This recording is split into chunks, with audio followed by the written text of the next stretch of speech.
Kids are messy. There's no way around it. They're really messy. Caregivers often complain about messy eating and sometimes have harsh punishments in response to the perception that their children are misbehaving. It's helpful to explain to caregivers that children are actually practicing cause and effect and learning what happens when they throw their food on the floor.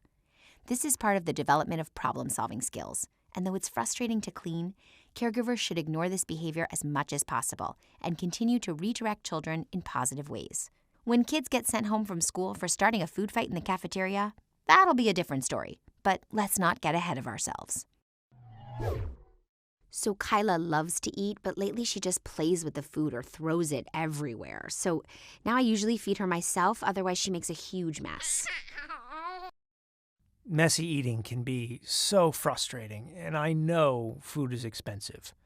But it is expected for kids at this age to play with their food, and it isn't a sign of misbehavior. Even though it may be upsetting for you, try not to take it personally. Kyla is trying to understand cause and effect and what happens when things fall on the floor. She's interested in exploring and in getting your reaction.